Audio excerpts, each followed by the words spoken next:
Welcome, pudding people, to another episode of Everybody Loves Pudding. We are your hosts, Ken Seymour and Richard Geiger. How are you, good sir? Doing pretty good. Doing pretty good. Weather's kind of turning. It's nice and sunny out now, getting warm. We have fancy new people that we get to, not new people, fancy people we get to talk to that we're really excited about. That's not a joke. We've had this gentleman on the show once before, in fact, towards the end of our second year running, and he is absolutely one of my favorite people in terms of creators of content. We are going to be talking with the fantastic Dean Devlin here in just a few minutes. Now, I know you've watched a few of his different works over the years. I know your favorite is probably Godzilla with Matthew Broderick that came out. Yes. But I tell you what, he's had so many good things over the years, whether it's talking about Independence Day or talking about Stargate. Now I'm talking about the original film with Kurt Russell and not the television series. The television series was developed as a property based on that film, but he wasn't directly involved with that part of it. But he's he's been an actor in a bunch of films. In one of my favorite films, Real Genius, and we talked about that in the previous interview that we had. He's just a really nice guy and tends to create things that have a sheen, have just a polish and a feel to them that always seem to make my day just a little bit brighter. I don't know about you, Richard, but I think I can always use a little bit of that. Yeah, he definitely has his hands in a variety of things. Now, of course, earlier on, we might thought, growing up, the movies that kind of impressed us or where we got to know him, but he's done a lot of TV shows, owns a lot of rights to TV shows, writing, producing. So he's got his hands in a lot of different aspects of a lot of different things, which just makes it even all the more impressive, the things that he is able to do all at the same time. It's he keeps busy, that's for sure.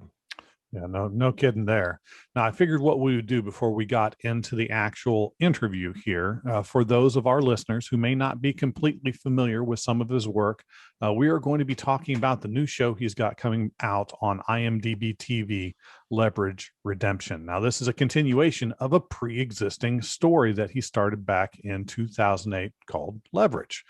So while we will not be going into heavy spoilers on anything, and I definitely think if you have not seen this show already, that you should definitely go back and watch it because it is fantastic.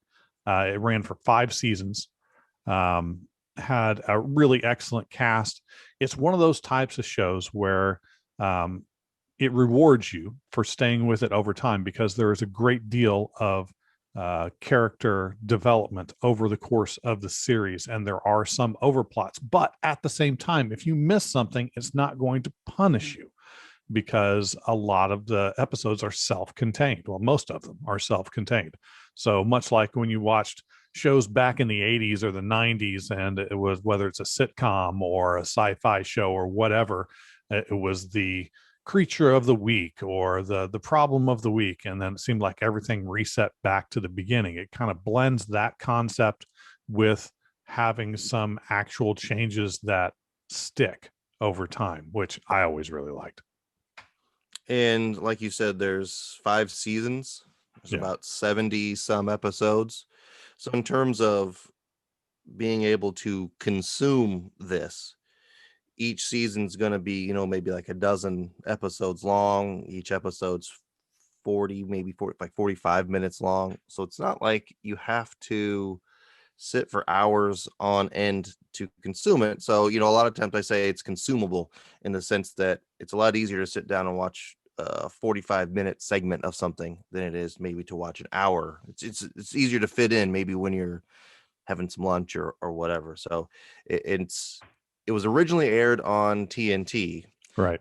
So that was something that you had to, at the time, you get a DVR or you had to anticipate when the show would come out and be able to watch it. Things are different now with streaming, but how did you come across it, and how did you consume it back in the day when it was out? Well, it for me, it was one of those shows that when it came on, I was ready. Whenever it released, the next episode, I was there. I don't have a lot of appointment television, they used to call it, where you were definitely going to be there. But this show was one of them, and part of what drew me to it was one of the actors that was involved with it, Christian Kane, who I absolutely adored in Angel, back in the day, and he kind of resonated. The way that he did his performance resonated with me. So most of the actors that were involved with Buffy and with Angel, I enjoyed their performances so much. Whatever project it is that they moved on to next,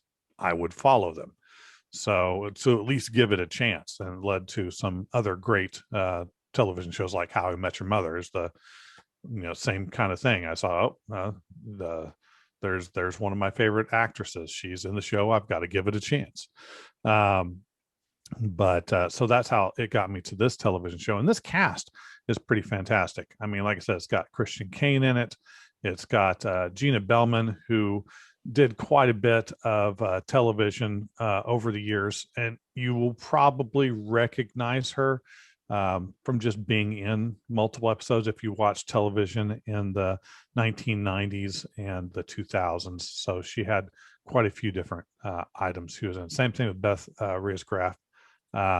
She had small parts in a lot of different things, like My Name is Earl. She had a couple episodes of that, which just always makes me giggle when I see things like that. But truthfully, the Leverage is probably their largest, most successful show that they've been in thus far. Christian Kane, like I said, he was actually in The Librarians, in addition, with done by Dean Devlin, as well as Almost Paradise more recently. But back, like I said, back in the day, he was an Angel and has been in quite a few other things. And it's hard to miss him, and he's a musician on top of it. Of course, most people know Timothy Hutton. He was in it. Aldous Hodge, he's the one that's really kind of, while Leverage was kind of the first big thing that I associate him with, he has been everywhere since then. And he's got a big thing coming up here in the near future that involves rocks and wings. Yes, indeed.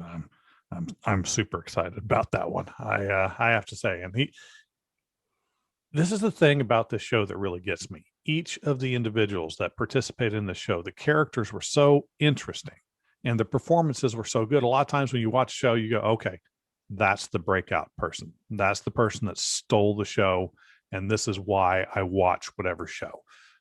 It's maybe not the best example to use, but if you say like a Big Bang Theory, a lot of people watched it because of Parsons' portrayal of Sheldon. That was the draw to the show. Or certain things, like you'll have that one person that you consider to be, oh, that's the person, that's why I watch the show. That was not the case with Leverage. They were all fantastic, and they had lots of great guest stars that happened over and over and over. And what I mean by that is they had guest stars regularly. They had a few that made multiple appearances too, but they would always have some really excellent little fun surprises that would show up from week to week, and it just made me smile all the time.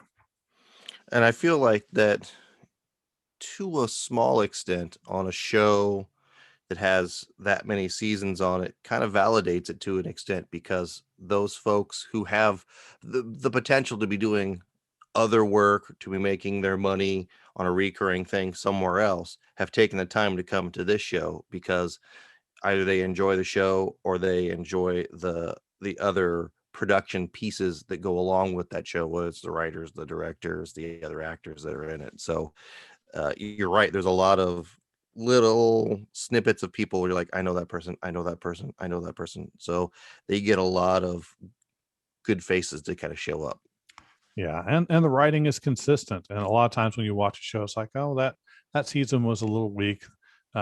there is no weak season in my estimation on the original show. There are going to be episodes that I definitely like better than others, but yeah, it was pretty much good all around. And I'm hoping that Leverage Redemption will be just the same. And I don't think I have to hope too hard on that, just because of the people involved with the project. I am fairly confident that this will be of excellent quality.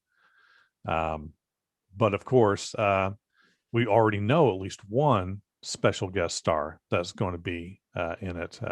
Thinking back to the whole Buffy the Vampire Slayer and Angel universe, the individual that played Spike is going to be in the show, and he is one of my absolute favorite people, James Marsters. Yeah, so that's the only one I know of for sure, because they've already released that. Well, the other thing also is there's going to be Noah Wiley is going to show up in the new one as well. That's not a guest. That's going to be a recurring role. So a new fresh face. There's going to be the same kind of set in. We talked about how Dean Devlin does a lot of things. He directed a good chunk of the episodes from the first season, first few seasons, I should say. And Jonathan Frakes directed quite a few episodes, which was so cool. It's very, very awesome. And we're going to see some of that in the upcoming season as well, with, a couple different faces behind the camera lending their talents. So the way they've originally done the series has translated apparently quite well to how they're going to do the new series. Definitely. But without further ado, let us go to our interview with the fantastic Dean Devlin.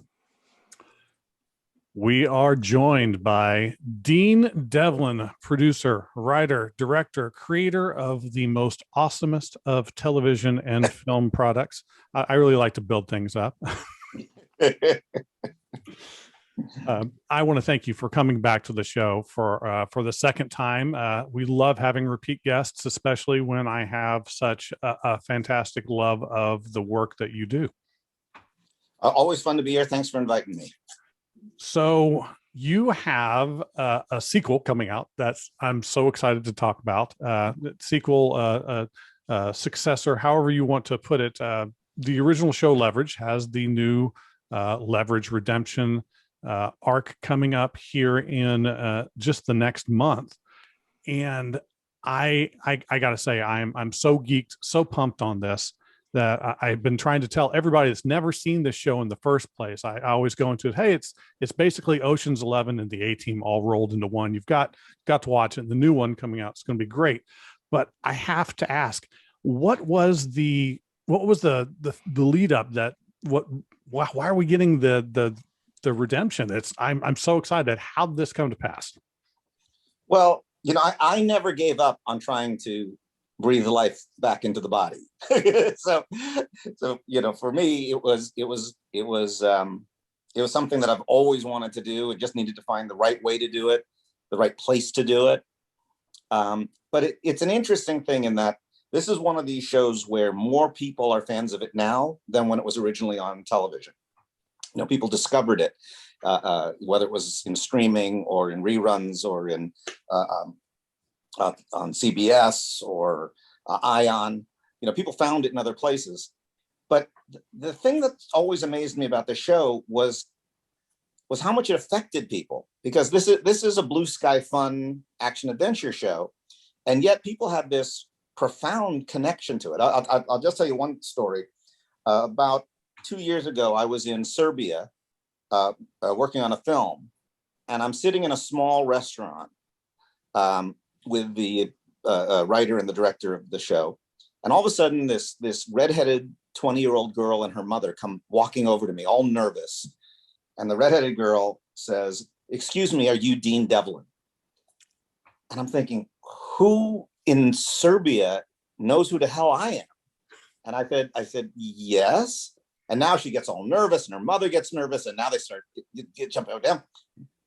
And she says, "I'm sorry to disturb your dinner, but," she said, I just have to tell you that Leverage was a really important show for my family, and we wanted to come over and tell you.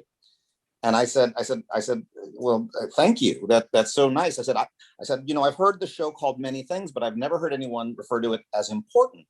Why was Leverage important to you? And she looked at me like she was shocked that I would even ask that question.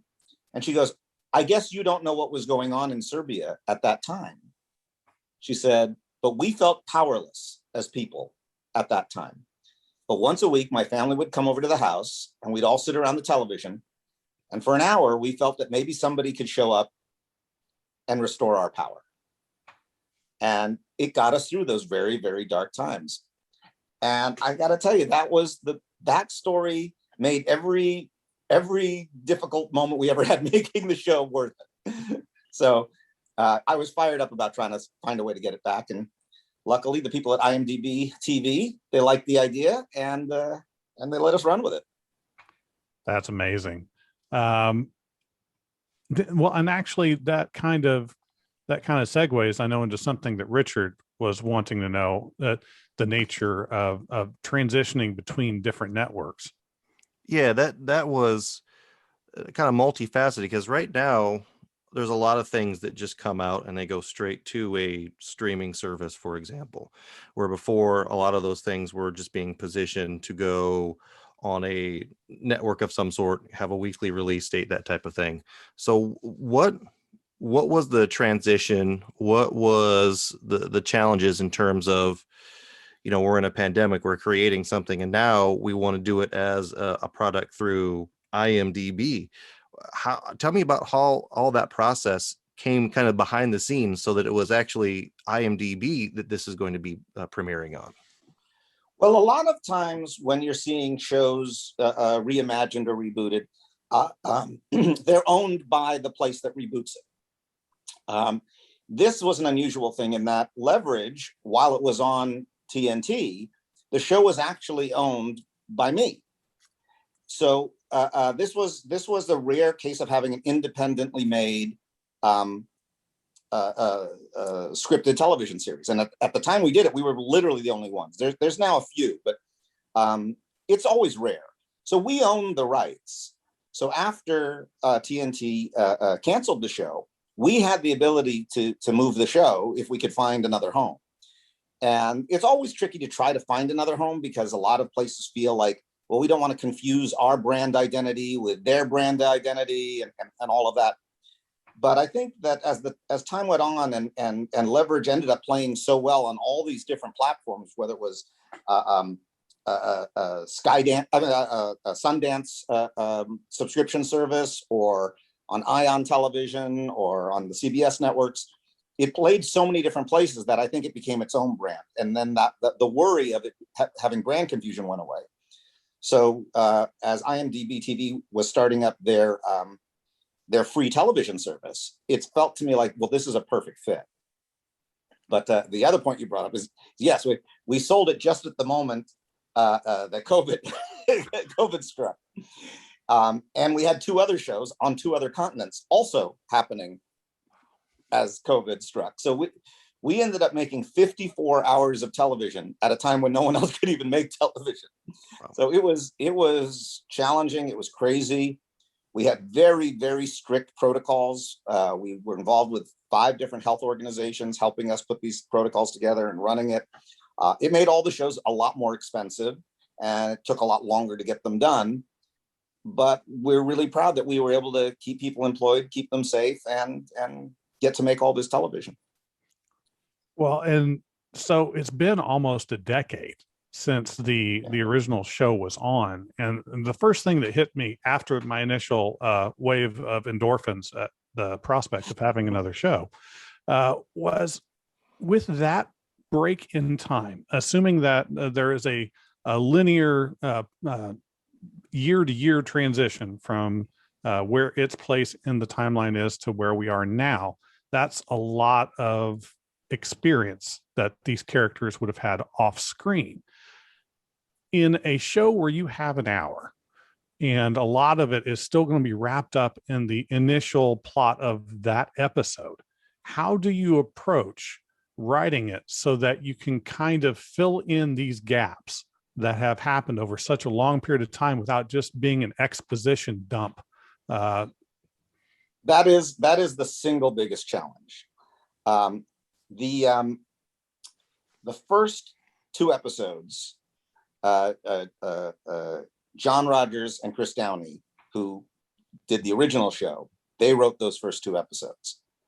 And the thing that John Rogers does that is incredibly brilliant, and I've learned so much from him about this, is that when I would write something, I would usually stop the movie to give you all the information, and then the movie would continue again, right? Which is what a lot of us hack writers do. John Rogers never does that. John Rogers always finds a way that in the middle of an action sequence, he exposits character and backstory. He weaves it into the plot, so you don't have to stop and wait. And I think that's one of the things I'm most proud of. As you said, we had 8 years to exposit in literally the first few minutes of the first episode, and John did a phenomenal job. Chris did a phenomenal job just weaving it in. So I believe Richard had the next question for you. Yes, sorry. So everybody's back, right?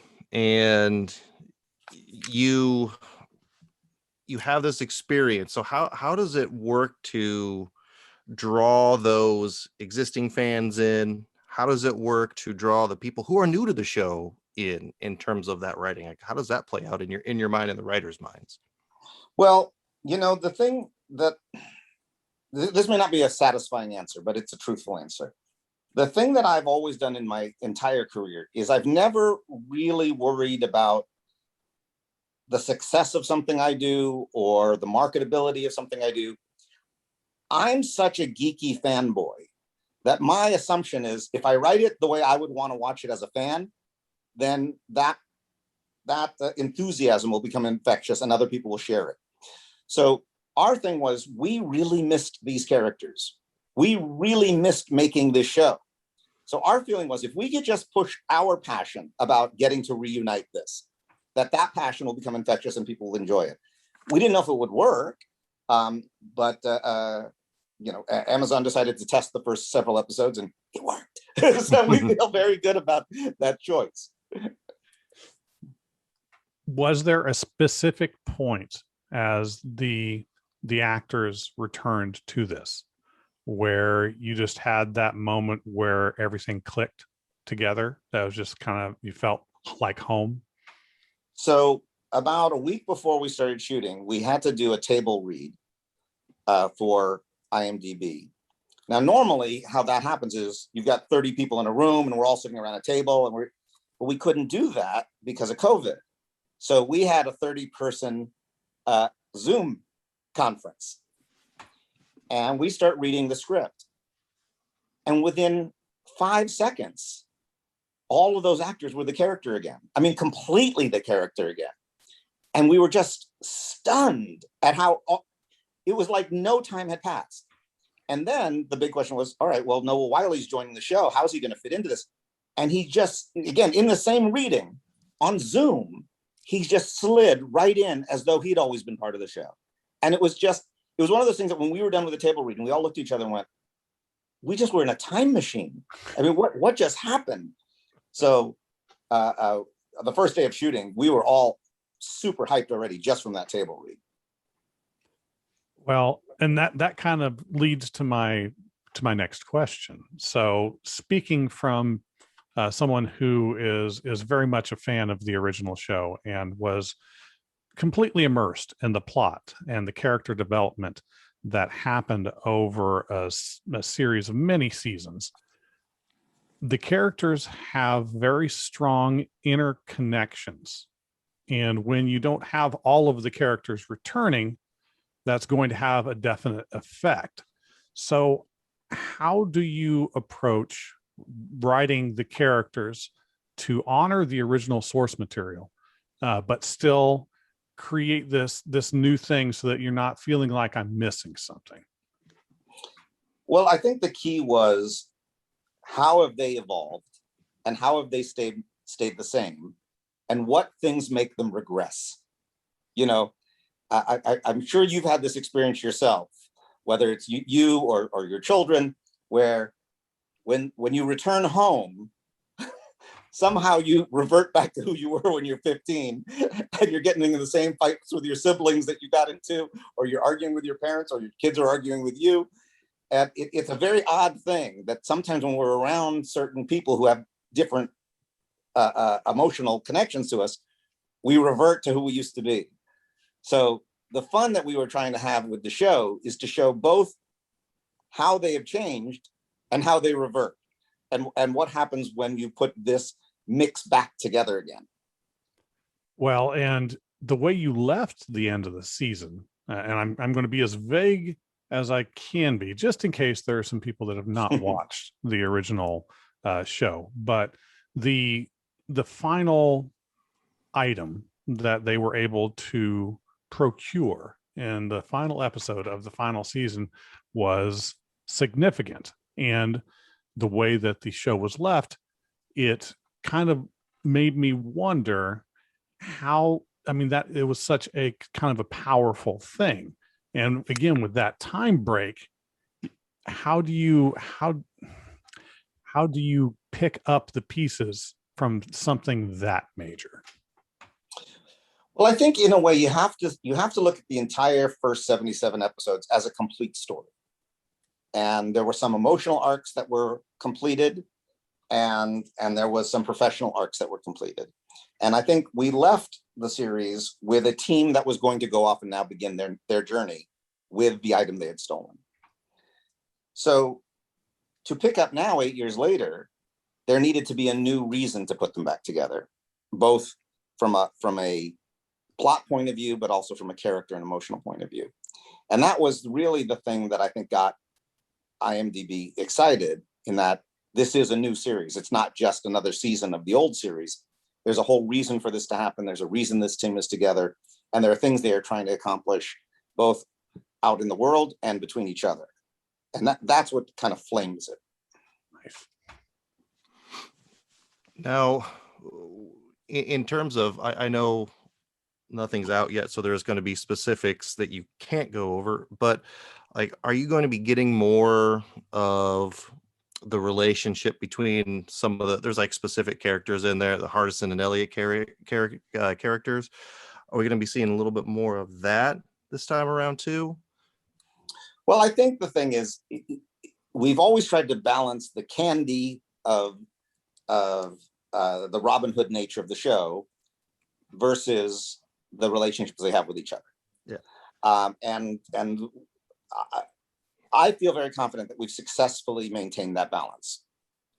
So it'll be interesting to see how people react. But yeah, the tricky thing is we're bringing in two new characters into the mix, which always is a way to kind of rekindle both what works about this team together and also highlights what is dysfunctional about this team together.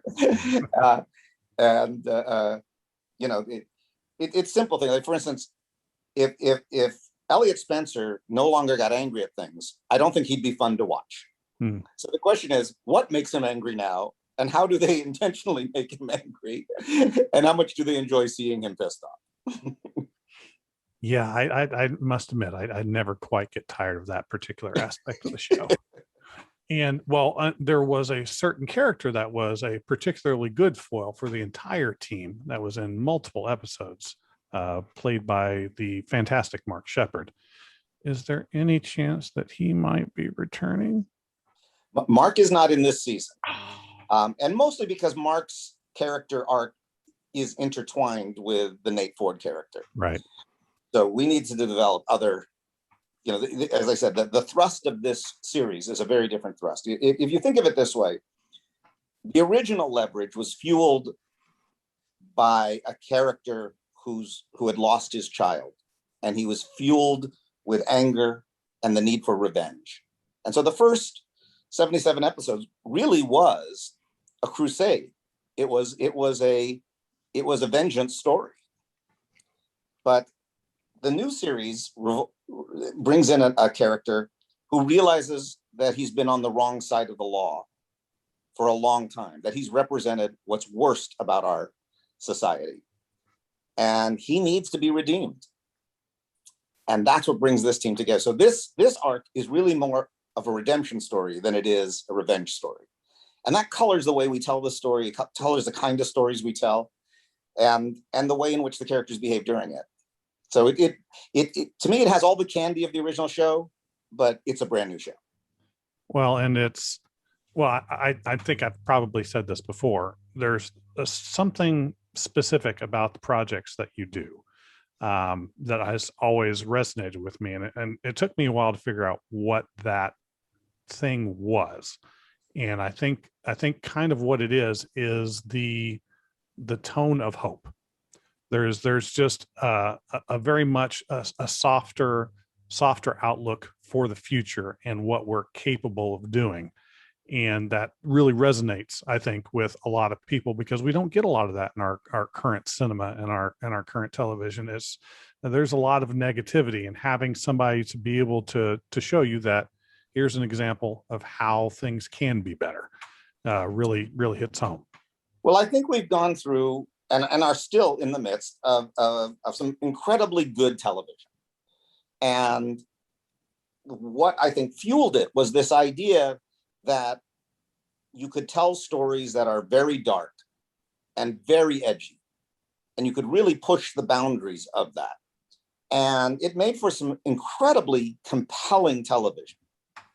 Television I enjoy watching, but not the kind of television I enjoy making.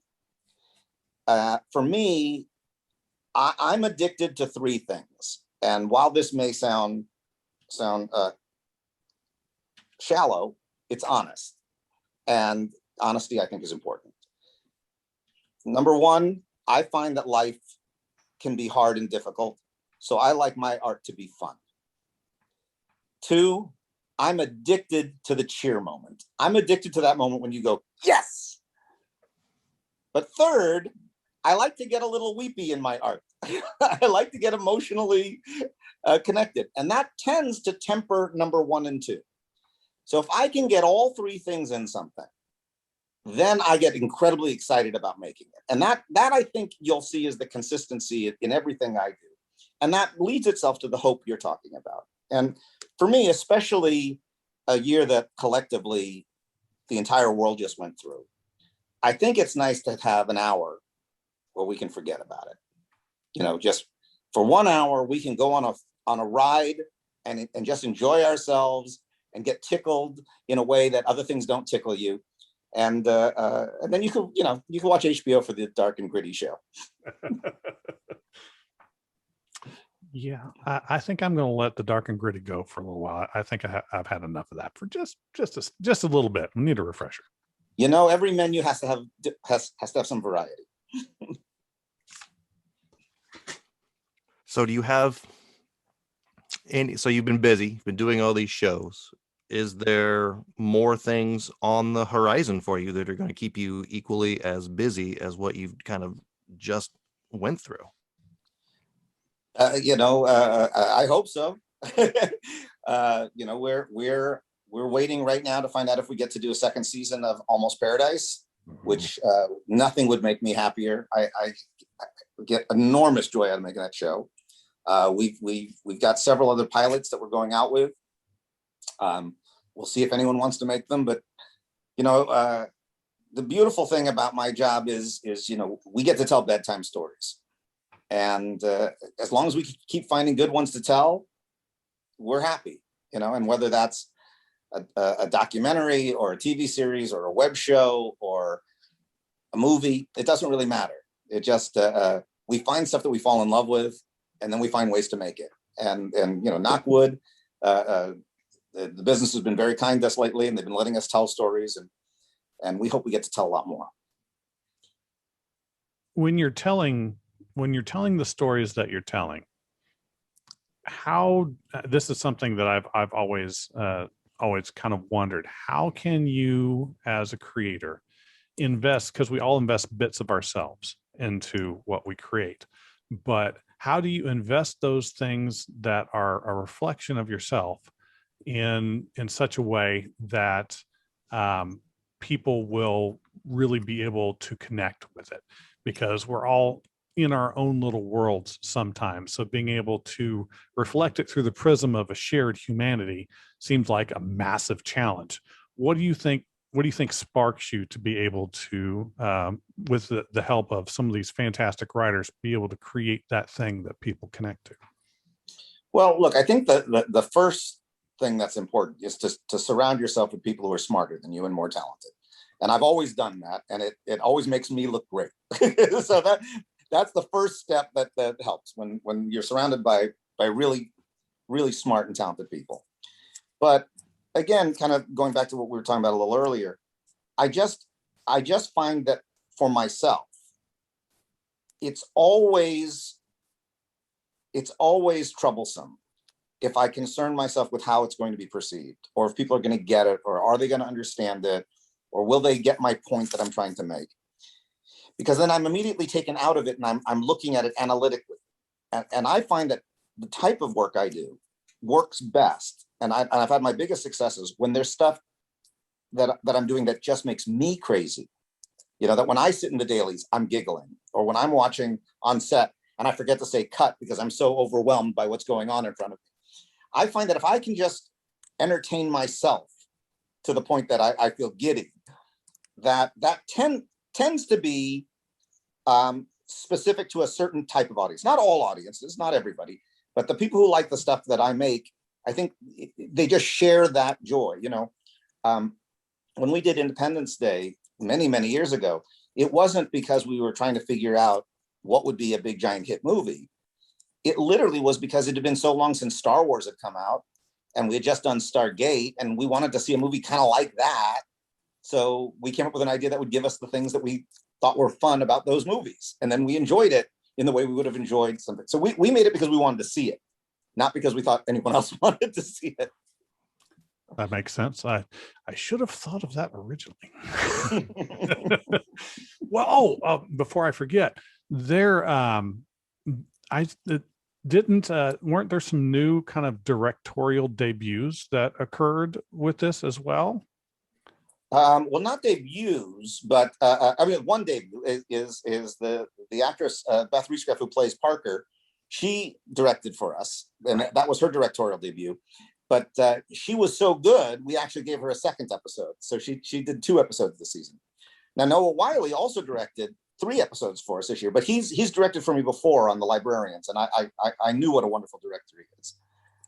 How do you help that transition from position as an actor into a director to be able to give these people a chance to kind of show what they're capable of and help? You know, anytime I try something new, I manage to at least fall on my face 5, 6, 7 times.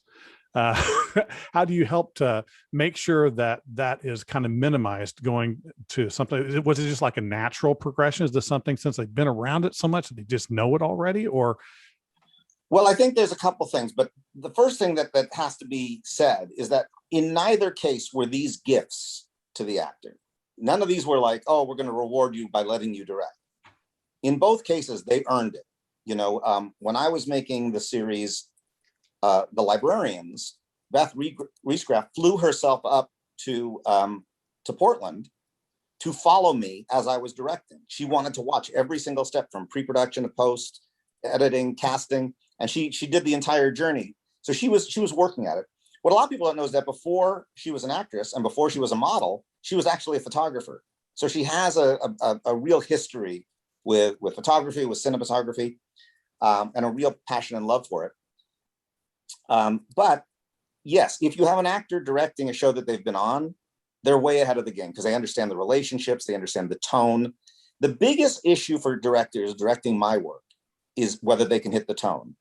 Because I've had directors who are wonderful directors, Emmy award-winning directors, who couldn't do the show because the tone wasn't where they lived. You know, some directors are incredibly grounded, and it needs to be grounded. And at the minute it's 1 inch above the ground, it might as well be 500 feet off the ground, because for them, well, it's all just crazy now because it's not grounded. And other people, you know, they're used to stuff that's way too whimsical and way too fanciful. You know, I like to say my stuff tends to be about 6 inches off the ground. You know, it's just off the ground enough that we can really enjoy ourselves and have some fun and not get bogged down by too much logic and reality. But it's not so silly that we're no longer involved emotionally or lose our worry for what's going to happen to our characters. Right. Very, I guess, specific. So going back to Noah Wyle being able to direct a few of these episodes and having worked with him in the past, did you know when you brought him on to this project that he was going to be like, did you have that discussion about him directing episodes before he even joined, or was that something that maybe happened a little bit after? No, I actually went to Noah first to be a director on it before I ever asked him to be an actor on it, because I so love working with him as a director. He's such a marvelous director. I'll tell you a story. We were doing the second Librarian movie. This is many, many years ago, and we were in Africa. And my camera operator was feeling very sick, and the sun was going down, and we were running out of time. And we did this shot. And as we were starting to leave the location, Noah Wyle walked over to me and said, "Look me in the eye and tell me honestly, did we get that shot or did we not get the shot?" And I looked at him and I knew he knew that we didn't get it. So I had to be honest. And I told him, he goes, "Can we try one more time?" I said, "Yes, let's go do it." And then we got it. But the fact that his brain knew what the shot needed to do, knew how the shot needed to be shot. And he wasn't even looking at a monitor through it. He could just sense what the camera was doing, and he knew that we didn't do it. That's the first time I really got the inkling that he doesn't just think as an actor in his part and his performance and his character. He really was thinking holistically on the entire show. And that began a many-year relationship, talking about filmmaking, talking about storytelling. And so when he finally did direct for me on The Librarians, and he knocked it out of the park, that's when I knew, oh, well, whether he acts for me or directs for me, I don't care. As long as I get to keep making stuff with Noah, I'm happy. That's awesome. Well, I gotta say, I'm terribly excited. That was obvious when we started this, clearly, but I'm so happy to be able to see a new iteration of this fantastic story with these characters that I have come to love and appreciate. And I cannot thank you enough for not only helping to bring it back to television, but also coming onto our show to talk about it some more. And you, of course, can come back anytime, even if it's just to talk about pizza, because we do talk about pizza. Maybe not today, but we can get back to it eventually. But just thank you so much for coming on today. Well, thank you for having me. I always enjoy being here. Hey there, Pudding people. Don't forget to check us out on social media. We are very easily recognizable on Twitter as @RealPuddingGuys. We're also on Instagram and Facebook as what, Richard? Pudding Guys. Easy to find, easy to enjoy. We are right there to share our tidbits of wisdom of comic book movies and comics and pop culture in general. We love to hear your interactions. Definitely come back and see us, but also don't forget the most important of our social media presence. We are on Patreon, where we are at Real Pudding Guys as well. And for just $1 per month, you can help support us as we create new content, as we improve our product all around and share with you the wonders that is pop culture. Exciting, right? Pudding Guys. Definitely come visit. All right, Pudding people, that was so much fun. And we are going to continue the fun next week. We're going to get back to our history of comic book movies with 2015. I know it has a couple of your favorite films in it, right, Richard? It has so many movies in it. It's going to take us a really long time. And we can actually say that we've watched all of them, ? Probably. Find out. Yes, tune in and check it out.